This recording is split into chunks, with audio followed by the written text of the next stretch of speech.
ಅಲ್ಲಿರ್ತಕ್ಕಂಥ ಜಲಾಶಯದಲ್ಲಿ ಸುಮಾರು ದಿವಸ ನೀರೇ ಹರಿತಾ ಇರಲಿಲ್ಲ. ಈಗ ನೀರು ಹರಿತಾ ಇರತಕ್ಕಂಥದ್ದು ಗೊತ್ತಾಗ್ತಾ ಇದೆ. ಇವತ್ತು ಒಳ್ಳೆ ಒಂದು ದೇವರು ಇರೋದ್ರಿಂದ ಅದಕ್ಕೆ ಏನಾದರೂ ಒಂದು ಡೆವಲಪ್ಮೆಂಟ್ ಮಾಡೋದು ಕೂಡ, ಅಲ್ಲಿ ದೇವಸ್ಥಾನ ತರ ಏನಾದರೂ ಮಾಡೋದು ಕೂಡ ನಮ್ಮನ್ನು ಒಂದು ಮನವಿ ಮಾಡ್ಕೊಂತ ಇದ್ವಿ. ನಾವು ಮುಂದಿನ ದಿನಗಳಲ್ಲಿ ಅದನ್ನ ದೇವಸ್ಥಾನ ಅಲ್ಲಿ ದೇವ್ರ ಪೂಜೆ ಮಾಡ್ತಕ್ಕಂಥ ಕೆಲಸನೂ ಮಾಡ್ತೀವಿ. Thank you sir. ಒಂದು ಅನ್ಯ ಧರ್ಮೀಯ ಕುಟುಂಬ ಬಂದು ಜಲಾಶಯದಲ್ಲಿ ಮಿಂದಿರೋ ಜೊತೆಗೆ ಆ ಗಂಗಮ್ಮ ದೇವಿ ವಿಗ್ರಹ ಏನಿದೆ, ಆ ಗಂಗಮ್ಮ ದೇವಿ ವಿಗ್ರಹದ ಮೇಲೆ ಕಾಲುಗಳಿಟ್ಟು ತುಂಬಾ ಅತಿರೇಕದ ವರ್ತನೆ ಅವರು ತೋರಿರ್ತಾರೆ. ಇದು ಹಿಂದೂಗಳ ಭಾವನೆಗಳಿಗೆ ತುಂಬಾ ಧಕ್ಕೆ ಆಗಿದೆ. ಅದು ಅಲ್ಲದೆ ಹಿಂದೂಗಳನ್ನು ಕೆರಳಿಸುವ ಒಂದು ಕೆಲಸವನ್ನು ಅವರು ಮಾಡಿದ್ದಾರೆ. ಅವರು ಪೋಷಕರು ಇದ್ರು ಅವ್ರ ಜೊತೆಯಲ್ಲಿ. ಆ ಪೋಷಕರು ಒಳ್ಳೆ ಶಿಕ್ಷಣ ಮತ್ತು ಸಂಸ್ಕಾರ ಕೊಡದೇ ಇರೋದ್ರಿಂದ ಅವರಿಗೆ ಆ ಮಕ್ಕಳಿಗೆ ಒಳ್ಳೆ ಶಿಕ್ಷಣ ಸಿಗದೇ ಇರೋದ್ರಿಂದ ಅವರು ಅಂತ ವಿಗ್ರಹದ ಮೇಲೆ ಕಾಲಿಟ್ಟು ತುಂಬಾ ಅತಿರೇಕದ ವರ್ತನೆ ಮಾಡಿದ್ದಾರೆ. ಅದರಿಂದ ನಾವು ಈಗಾಗಲೇ ಜಿಲ್ಲಾ ವರಿಷ್ಠಾಧಿಕಾರಿ SP ಅವರಿಗೆ ಒಂದು ಮನವಿ ಕೊಟ್ಟಿದ್ದೀವಿ. ಕೊಟ್ಟು ಈ ತರ ಅವ್ರ ಮೇಲೆ ಆಕ್ಷನ್ ತಗೊಳ್ಳಿ ಅಂತ ಹೇಳ್ಬಿಟ್ಟು ಮನವಿ ಸಲ್ಲಿಸಲಾಗಿದೆ. ಆ ಮನವಿ 24 ಗಂಟೆಗಳಲ್ಲಿ ಅವರು ಆಕ್ಷನ್ ತಗೊಂತೀವಿ ಅಂತ ಹೇಳಿದ್ದಾರೆ.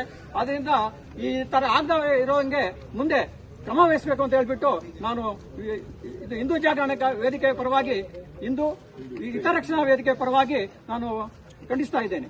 ಧನ್ಯವಾದಗಳು. ತಾಲೂಕಲ್ಲಿ ಇಡೀ ಜಿಲ್ಲೆಯಲ್ಲಿ ಸಾಕಷ್ಟು ಈ ಬಾರಿ ಮಳೆ ಆಗ್ತಾ ಇದೆ.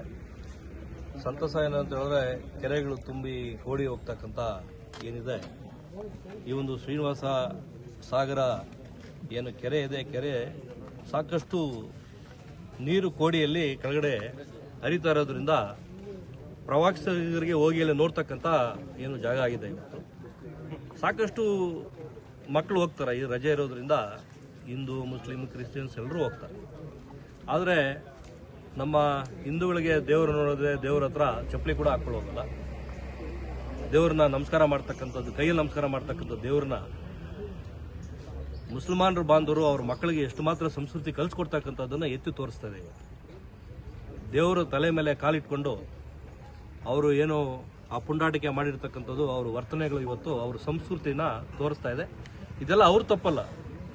ನಮ್ಮ ಹಿಂದೂಗಳು ಎಷ್ಟು ಸಾಧು ಪ್ರಾಣಿಗಳಾದರೂ ಕೂಡ, ಎಷ್ಟು ಶಿಸ್ತಾಗಿದ್ರೂ ಕೂಡ ನಮ್ಮ ಹಿಂದೂಗಳಿಗಿನ್ನ ಅರ್ಥ ಆಗ್ತಾಯಿಲ್ಲ ಏನಾಗ್ತಾ ಇದೆ ಅಂತ. ಇವತ್ತು ಮುಸಲ್ಮಾನರು ಬಾಂಧವರು ತಾವೆಲ್ಲ ನೋಡಿದಿರ, ಅವರ ಒಂದು ಭಾವನೆಗೆ ಧಕ್ಕೆ ಆದರೆ, ಅವರ ಧರ್ಮಕ್ಕೆ ಏನಾದರೂ ಧಕ್ಕೆ ಆದರೆ ಪೊಲೀಸ್ ಸ್ಟೇಷನ್ನ MLA ಮನೆಗಳನ್ನ ಸುಡ್ತಕ್ಕಂಥ ಸಂಸ್ಕೃತಿ ಅಷ್ಟು ಮಟ್ಟಕ್ಕೆ ಅವ್ರ ರಕ್ತದಲ್ಲೇ ಬಂದ್ಬಿಟ್ಟಿದ್ದಾರೆ. ಆದರೆ ನಮ್ಮ ಹಿಂದೂಗಳು ಇವತ್ತು ಕೂಡ 5ನೇ ತಾರೀಕು ಆಗಿರೋ ಘಟನೆನ ಇವತ್ತು ಅವರು FIR ಮಾಡ್ಕೊಂಡಿದ್ದಾರೆ. ಇದುವರೆಗೂ ಅವ್ರನ್ನ ಯಾರು ಅಂತ ತನಿಖೆ ಮಾಡತಕ್ಕಂಥ ಒಂದು ಜವಾಬ್ದಾರಿನೂ ಇಲ್ಲ ಇವತ್ತು ಈ ಸರ್ಕಾರದಲ್ಲಿ.